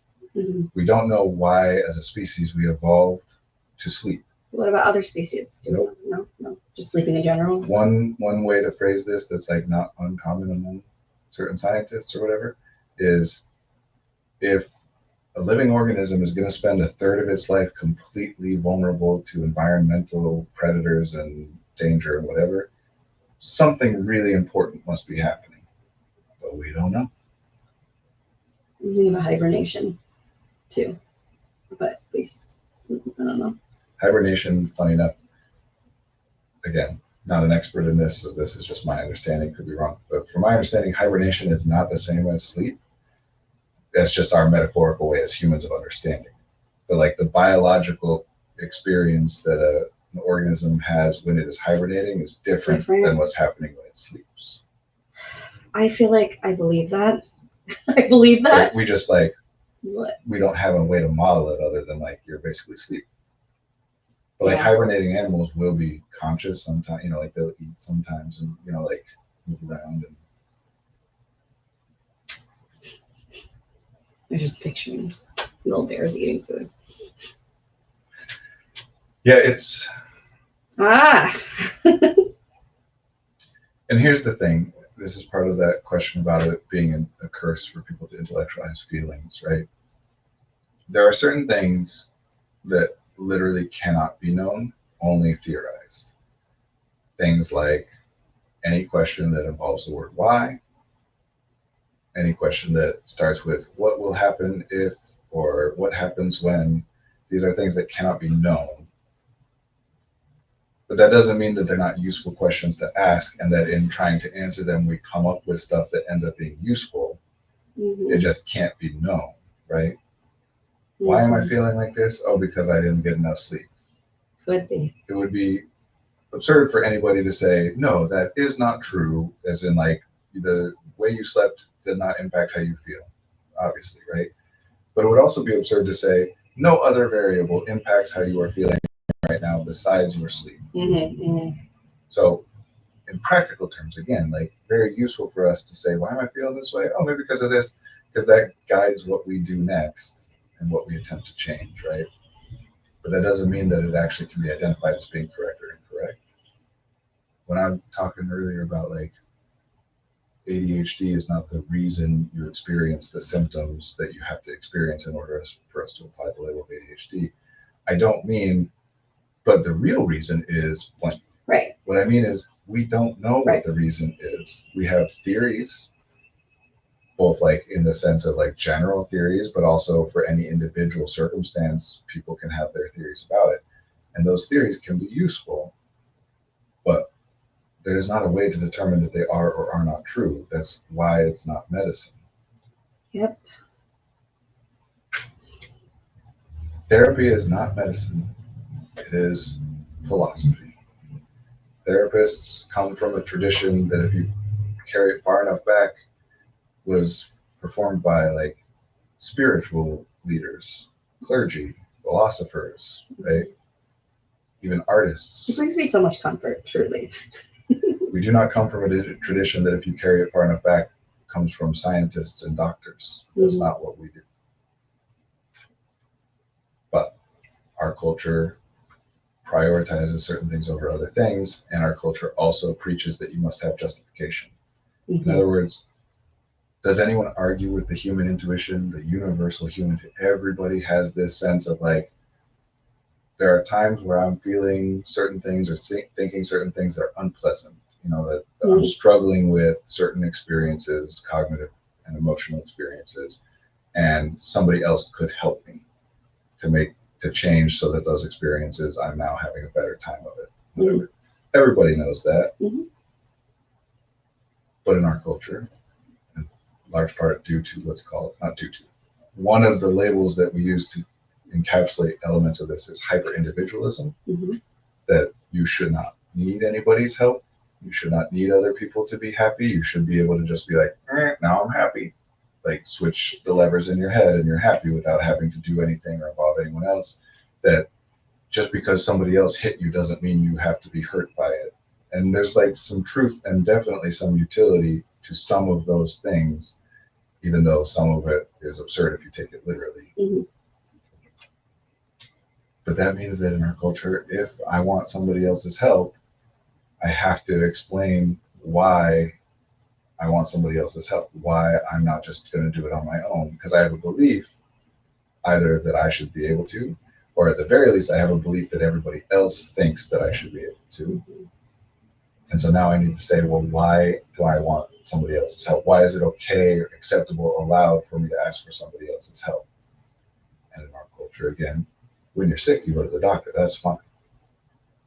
And we have worked very hard to eliminate stigma around what people will generally refer to as mental health care, which is a problematic phrase, I would say. What would you prefer to call it? Yeah, I don't have a good one You for don't? that. That's part of why I still reference that phrase. I mean, there's things I could say. I heard you say people were first. I was like, what would Brandon refer? Because health is not a concept that applies to the things that we are talking about. Health implies that we can track some connection between like healthy behaviors or unhealthy behaviors and a correlation with desirable or undesirable outcomes in the future. That's what health is a reference to. Eating healthy means if you eat this stuff, you are statistically less likely to experience these undesirable outcomes, or statistically more likely to experience these desirable outcomes. And there's something to some of that in terms of how people think and feel, but it's not exactly that. And so, like, literally, my whole major is a fraud. People in therapy, clients, will be like, do you think it's healthy if blank blank, right? Like, as though there's an answer to say this is good or this is bad for you.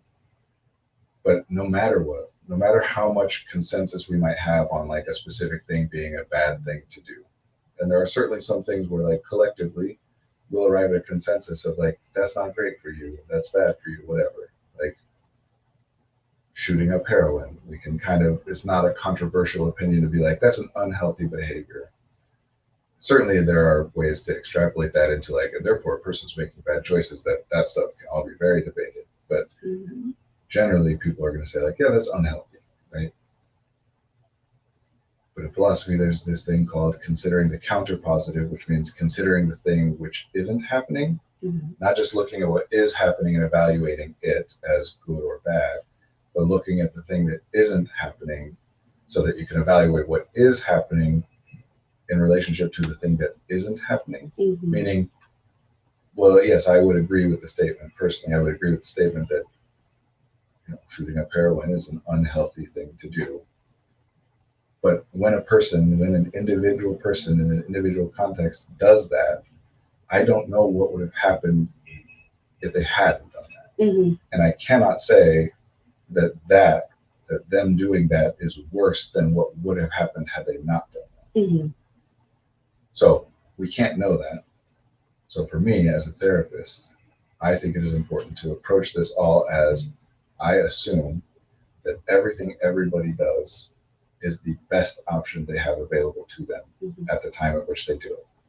And part of what makes something an option for people is being aware of it as an option. So there are all kinds of times where we can look back and say, had I known or had I thought about or realized or considered this stuff, I could have done this other thing at that point and it would have been better. But you didn't know that at that time, or you didn't consider it. Even there are things like are options, but in a moment, the thought does not occur to you that it is an option. You've forgotten that it is an option in that moment. Is that true? Oh, Like, yeah. Even like if I don't know, like I have cookie dough in my fridge and I also have not eaten dinner, but I want to eat the cookie dough and I don't make dinner.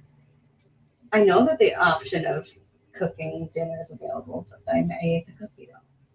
Yes, that's not an example of what I was It's saying not? just there, because making dinner involves a cost that eating the cookie dough does not Okay, involve. sure. So even if you know about the other option, it's a meaningfully different option that might not be available to you in that moment, or even if it is technically available, still might not be like the optimal return on investment in Gotcha. that moment. Okay, yeah, that makes a lot of sense. It also, takes time as part of the cost and et cetera. And definitely hypothetical. Yeah. But in forgetting, that one also happens, right? Like meaning that like, to keep on Cookie this- dough is so good. It's so easy to eat. I know. I love it so much. I believe it. I have eaten much of it in my life, but I don't much anymore. I have come to like a healthier diet, not by means of like, I want to look a certain way or, this is the right way to eat for me. And I think this might be just true of generally of people who have healthy diets, that either you get there by that's the diet you learn Mm-hmm. without having gone through any experience of anything else. And you just, because it is, if it's healthy, that means that it does theoretically have like some actual value, some benefit to it. So if the diet you already have is a healthy one, then you're not very strongly incentivized to deviate from that. Mm-hmm. The other way that I think maybe anyone comes to it, but certainly the way that I came to it, is you start paying attention, you notice some things about like, when I eat this, seems like later on I feel like this, and when I eat this, later on I feel like this. Mm-hmm. And it is possible, and for most of us, again, in our culture, we don't really track that. We don't pay very much attention to how our bodies feel. We're mostly focused on our thoughts. And so it takes a long time, if any, to connect any correlations of like, Yeah, there's like a handful of foods where I'm like, oh yeah, I know that makes me feel horrible, and so I avoid those. But the other ones that I know probably do too, but haven't like awarely experienced. yeah, I mean, over the course of my life, I've had like GI experiences on a fairly regular basis where like things as bad as like waking up in the middle of the night, sweating and like in dire pain and whatever.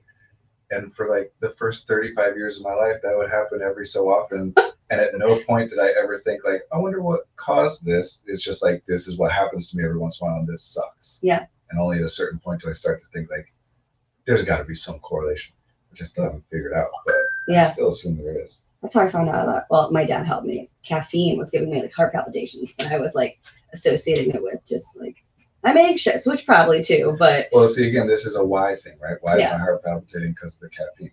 And for practical, functional purposes, that is obviously in your particular case, a good answer, because it meant like, let me try not drinking the caffeine and see if the problem goes away. And if it did, great. Yeah. But that doesn't mean it was the only variable. Totally. Because there were obviously like, you didn't drink caffeine and then have the exact same kind of Right. like other variables impacted it as well. Those are hard. Anyway, I am at this point like very routine and restricted on my diet, but only because like after having 3 kids and after having been like so isolated for a very, very long period of time, from the beginning of COVID until several years into it, and only more recently opening up and whatever, I was operating on very thin margins. You know, when I was 25, if there was a day where I like slept until noon, fine. That's not an option anymore. Mhm. When I was 28, if like I was just kind of wrecked all day and didn't want to do anything other than just like sit there and read or watch TV or whatever, that was doable. It's not doable anymore. So now it's literally just like I don't want to risk feeling that way, and Mhm. I don't like something tasting good or being more convenient is not like a worthy trade-off for me anymore. It's nothing meaningfully different. It's just I'm thinking about it and paying attention to it differently. Man, we could go into a whole other discussion because I've been talking to people a lot about how I've like been getting a lot of fast food some like this semester because it's just been like busy and going to one place to the next, and how I just don't want to spend my resources on cooking food like I usually did all summer and had a healthier diet. But that's a whole other conversation. But to finish off the question earlier about like Yeah. forgetting something, it's like it could be that I'm in a rush and I'm running out the door and like I'm gonna pick up some fast food because I don't have time to make eggs or whatever. Mhm. And only after I left do I realize like, oh, you know what? I had those breakfast bars. I could have Oh, used you're some of right. I those. do go like, oh yeah, I did have yogurt in the fridge. Right. So there's stuff that's like we know it, even sometimes deliberately we plan it for that reason, but then in that moment the thought does not occur to us. And so it wasn't our best option in that moment because for it to be an option we have to be aware of it in the moment as an option. So to just assume that everybody is always doing what is their best option at any moment, and that if someone is doing something that you don't want them to be doing or that they don't want to be doing or both, which because when I say this, when I say everyone's doing what is the best option available to them in the moment, people will be like, no, but there are things that I want to change or that people shouldn't do or whatever. I'm not disagreeing with that. Mhm. I'm saying that the mechanism by which you change that is getting better options for people. Yeah. We have so much research on this. I used the example of heroin earlier. There's so much research on this specifically in the realm of illicit substance use specifically, but in so many things that abstinence does not work. Mhm. Meaning saying to somebody, don't do this thing because it's bad if you do it, does not work, period. Doesn't work. Yeah. It can work for a very short period of time and then it comes back. It is not permanent. What can work is giving people something else instead Mhm. that fulfills the same functions, that provides the same thing or addresses the same problem, or changing the circumstances of their life and or the condition that they are in, the person that they are, the things that do, whatever, in some way that changes like whatever function that thing was serving is no longer a function that is necessary. Right. But you cannot get anybody. If I say, you know what, I can throw a football 100 yards, and then I go out with you to show you, and I throw a football as hard as I can, and it goes 30 yards. I'm like, well, let me try again because I can do 100 yards, and I can't get there. I'm like, you know what, I didn't sleep well. Like, let's come back tomorrow. I'll show you. And if for years I'm saying like, no, I can do it. I can do it. I promise. I just need to do this, and I keep trying different things to make it work, and I never do. At what point do you say like your belief that you can throw it 100 yards is inaccurate? Right? Like you Right. can believe that you can. I'm not gonna let it go do years, this. Brandon. Like that's absurd. That is, and yeah. Yeah. As I finish off the metaphor, I can believe that I can do this. I should be able to do this. I'm capable of this, and then I don't. But I still believe I am, and I try something and don't, and I don't. And I try this, and I try that, and I try this, and I don't. At what point do you say my belief that I am capable of that or that I should be able to do it is the one that's wrong, Mhm. not what's reality? Reality is not wrong for failing to match my belief. Mhm. My belief is inaccurate for failing to accurately model reality. It's a great little thing that I'm gonna steal. Yeah, and the big one, I shouldn't be so tired. I should be able to get all this stuff done. I know I could get all this stuff done if I just, Mhm. I know I could be happier if I just, I don't know why I'm so sad. My life is so great. What do I have to be sad about? What's wrong with me? Your belief that you should be or could be those other things, if that does not accurately model the reality, is inaccurate. That doesn't mean, man, I should have thought about this before I said that because I got to wrap up. I know. That doesn't mean that things are hopeless and that you can never change anything. We can change things all the time, but there are beliefs that are impossible, right? Like I can believe that I can lift 300 pounds over my head and not be able to do that right now, but I can change things and do things and eventually become able to do that. Mm-hmm. But if I believe that I can lift 10,000 pounds over my head, there's nothing I'm ever going to be able to do that. And it only becomes distressing because we lump those things together and say, so I can never lift anything more than what I'm lifting? No. The fact that you will never be able to be a person who is never sad doesn't mean that you cannot be a person who is sad less frequently. Right. Or that when you are sad, it doesn't last for as long, or it isn't as intense, or Right. it doesn't impact you in the same negative ways. We can change things. Simple way to encapsulate this is you can never be perfect. By definition, the word perfect, it means complete. Like no other further changes are possible. Not that no further changes are necessary or called for, but not possible. It is perfect, complete. Humans cannot be perfect by definition in any way, shape, or form. Divide it down as small as you want, make it as large as you want. You can't be perfect. That doesn't mean that the pursuit of being perfect is fruitless. The closer you get to it, the better you are doing in whatever that thing is that you're pursuing perfection. There's nothing wrong with wanting to be perfect. You should want to be perfect. The problem is if you believe that it is possible to be perfect, and then you feel really bad about not being perfect, rather than feeling good about the progress you have made as you strive for that thing that you will never attain. But so many people do believe, especially in our culture at this point, that if I can never be perfect, then why even bother trying at all? Because better is better. You will never not be hungry again. But that doesn't mean that there aren't Hungry things you metaphor can is so do good. to make it so that it happens less, you know? Anyway, I gotta get going. Yep. Hold on, there was one question or one comment. I used to love straight tea, but sometime in college it started making my head fuzzy for some reason. But I realized if I put creamer in it, it doesn't. So now I still drink tea, but I get a ton of sugar to go with it, which is really frustrating. Interesting. I have some thoughts. I have thoughts about everything. You do. We all do. I just say out loud that I do a lot more than other people. Yeah. Anyway, good to be with you all. We'll be here again next week, likely again for 2 hours. Next Monday at 1 p.m. Thanks. Goodbye, everybody. Bye. Doo, doo, doo.